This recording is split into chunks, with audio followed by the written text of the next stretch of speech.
Welcome back, everybody. Our guest author this morning is a former journalist and advertising copywriter with 15 published novels, 3 short story collections, and his books have been published in more than 40 countries worldwide. I'm talking about the internationally acclaimed South African crime fiction author Deon Meyer. Well, he's now back with yet another thrilling, a new Benny Griessel novel titled The Dark Flood. Deon Meyer joins us now via Zoom to tell us more about this new offering. Deon, a very good morning to you. Thank you so much for joining us. Welcome to Morning Live. Thank you very much for having me, Simpiwe. It's a real pleasure. It is indeed an absolute pleasure having you join us this morning, Deon. Before we get into the book, I've just mentioned some of your career accolades. How has this journey been? Well, it's been a surprise. I never saw it coming. I started writing short stories to earn a bit of extra money. I was very broke at the time. And when the short stories started selling, I started a first novel, which didn't sell very well. And I thought that was the end of it. And then I got very lucky with my second novel. I was approached by an agent in London, and everything just happened from there. Even today, I mean, it feels like this magical journey that nobody saw coming. It's just been astounding. Now, Deon, without giving away too much away, obviously, tell us a bit more about what happens in The Dark Flood. Okay, I'm going to read you the blurb that we've put onto the book because that's really the best way to encapsulate the book. Someone shot Warrant Officer Milo April at the Cape Town waterfront in cold blood, in broad daylight. And maybe a senior officer of the South African Police Services ordered the execution. And maybe it's connected to the mysterious letters Warrant Officers Benny Griessel and Von Cupido have been receiving, with hints of state capture shenanigans. But to their great frustration, they have to waste their precious time searching for a missing student, probably just another kid on a crazy weekend bender. And mega-rich Jasper Boonstra, the notorious corporate swindler, asks Sandra Steenberg to sell Donkerdrift, the very, very expensive wine estate on the quiet. Sandra, mother of 2, wife to author Joseph, needs the money badly. She's drowning in debt, stuck in a web of deceit. But the transaction goes awry fast, and now Gristle and Cupido are investigating her too. As they slowly make progress, the detectives realize that the cases are connected by the darkest passion of all, greed. Okay, I get the picture. I do get the picture. And why the title, The Dark Flood? Well, it was a very hard choice. The Afrikaans title was Donkerdrift, which is actually the name of the fictitious wine farm being sold in the book.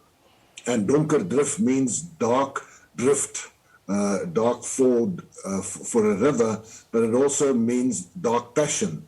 And we couldn't find a word in English or a phrase in English that really connected to that. So The Dark Flood, I had to do a little rewriting in the book to have Sandra Steenberg feel that she's being overwhelmed by this dark flood of things happening to her.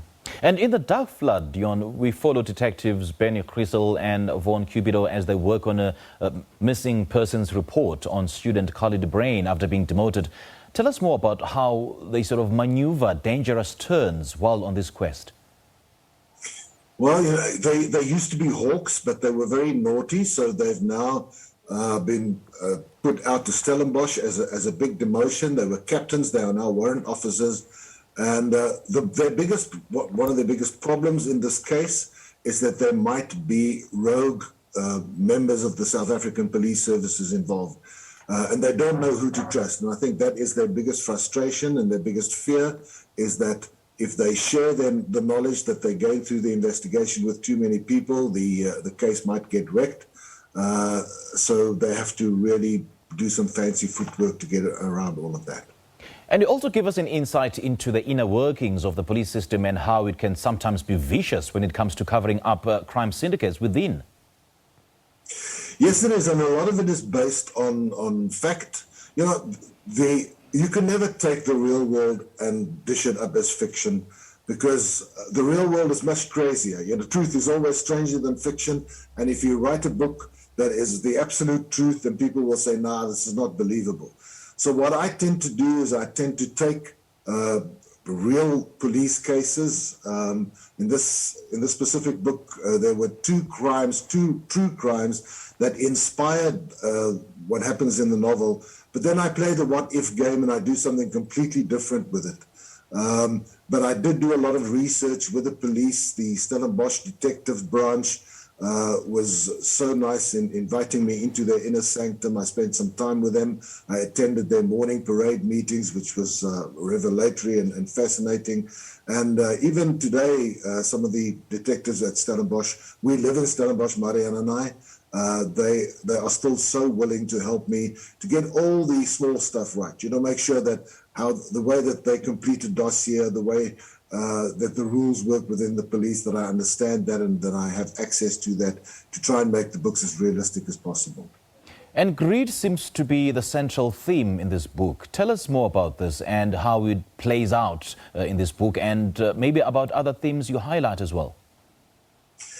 Yeah, in the last few years, I've been very disturbed by so much of South Africa that is being driven by pure greed. While so many people are living below the breadline, so many people are suffering, so many people are jobless, there's a lot of South Africans who simply just want to, through greed, grab as much as they can.